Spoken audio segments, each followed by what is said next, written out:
रमा, कैसी हो रमा तुम? तुम्हारी और यशवंत की आज बहुत याद आई। तुम्हारी यादों से मन बहुत ही उदास हो गया है। पिछले कुछ दिनों के मेरे भाषण काफी चर्चा में रहे। कॉन्फ्रेंस में बहुत ही अच्छे और प्रभावी भाषण हुए। ऐसा मेरे भाषणों के बारे में यहाँ के अखबारों ने लिखा है। इससे पहले राउंड टेबल कॉन्फ्रेंस के बारे में अपनी भूमिका के विषय पर सोच रहा था और आंखों के सामने अपने देश के सभी पीड़ित जनों का चित्र उभर आया। पीड़ा के पहाड़ के तले ये लोग हजारों सालों से दबे हुए हैं। इस दबेपन का कोई इलाज नहीं है, ऐसा ही वे समझते हैं। मैं हैरान हो रहा हूं रमा, पर मैं लड़ रहा हूं। मेरी बौद्धिक ताकत बहुत ही प्रबल बन गई है। शायद मन में बहुत सारी बातें उमड़ रही हैं। हृदय बहुत ही भावप्रवण हो गया है। मन बहुत ही विचलित हो गया है और घर की, तुम सब की बहुत याद आई। तुम्हारी याद आई, यशवंत की याद आई। मुझे तुम जहाज पर छोड़ने आई थी। मैं मना कर रहा था, फिर भी तुम्हारा मन नहीं माना। मुझे तुम पहुंचाने आई थी। मैं राउंड टेबल कॉन्फ्रेंस के लिए जा रहा था। हर तरफ मेरी जय जयकार गूंज रही थी और ये सब तुम देख रही थी। तुम्हारा मन भर आया था। कृतार्थता से तुम उमड़ गई थी। तुम्हारे मुंह से शब्द नहीं निकल रहे थे, परंतु तुम्हारी आंखें, जो शब्दों से बयां नहीं हो पा रहा था, सब बोल रही थी। तुम्हारा मौन शब्दों से कहीं ज्यादा मुखर बन गया था। तुम्हारे गले से निकली आवाज तुम्हारे होठों तक आकर टकरा रही थी। होठों से निकले शब्दों की भाषा के बजाय आंखों की आंसुओं की भाषा ही तुम्हारी सहायता के लिए दौड़ कर आए थे। और अब यहां लंदन में इस सुबह बातें मन में उठ रही है। दिल कोमल हो गया है।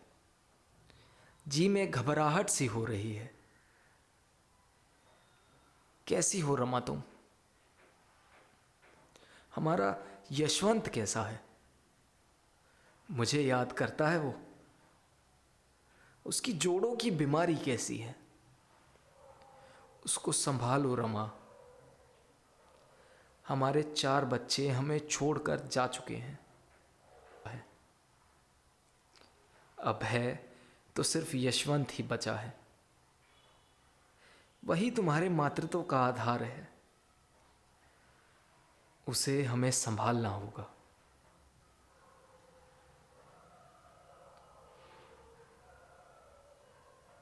यशवंत का ख्याल रखती रहना रमा। यशवंत को खूब पढ़ाना। उसे रात को पढ़ने के लिए उठाती रहना।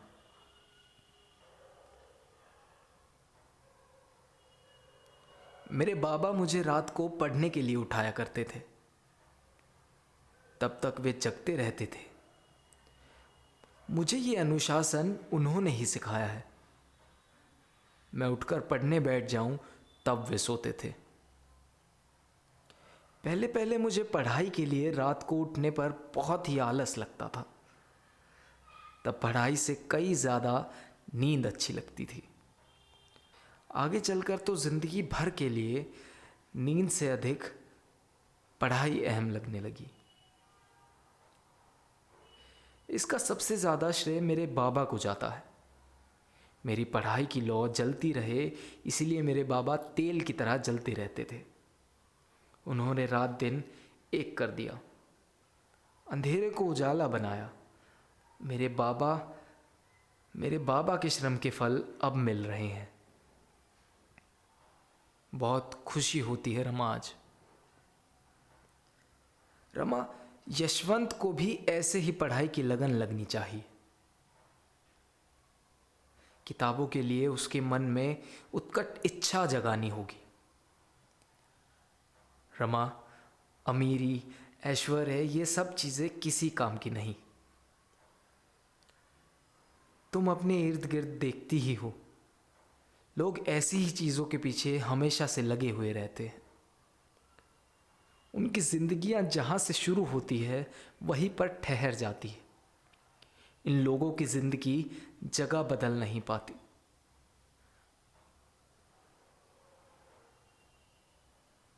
हमारा काम ऐसी जिंदगी जीने से नहीं चलेगा रमा। हमारे पास सिवाय दुख के कुछ भी नहीं है। दरिद्रता, गरीबी के सिवाय हमारा कोई साथी नहीं। मुश्किलें और दिक्कतें हमें छोड़ती नहीं हैं। अपमान, छलावा और अवहेलना, यही चीज़ें हमारे साथ छांव जैसी बनी हुई हैं। सिर्फ अंधेरा ही है, दुख का समंदर ही है। हमारा सूर्योदय हमको खुद ही लाना होगा रमा। हमें ही अपना मार्ग बनना है। उस मार्ग पर दियों की माला भी हमें ही बनानी है। उसे रास्ते पर जीत का सफ़र भी हमें ही तय करना है। हमारी कोई दुनिया नहीं है, अपनी दुनिया हमें ही बनानी होगी। हम ऐसे ही हैं रमा। इसलिए कहता हूं कि यशवंत को खूब पढ़ाना, उसके कपड़ों के बारे में फिक्रमंद रहना, उसको समझाना, बुझाना, यशवंत के मन में ललक पैदा करना। मुझे तुम्हारी बहुत याद आती है। यशवंत की याद आती है। मैं समझता नहीं हूं, ऐसा नहीं है रमा। मैं समझता हूं कि तुम इस आग में जल रही हो। पत्ते टूट कर गिर रहे हैं और जान सूखती जाए, ऐसी ही तुम होने लगी हो। पर रमा, मैं क्या करूं? एक तरफ पीठ पीछे पड़ी दरिद्रता और दूसरी तरफ मेरी जिद और लिया हुआ दृढ़ संकल्प ज्ञान का।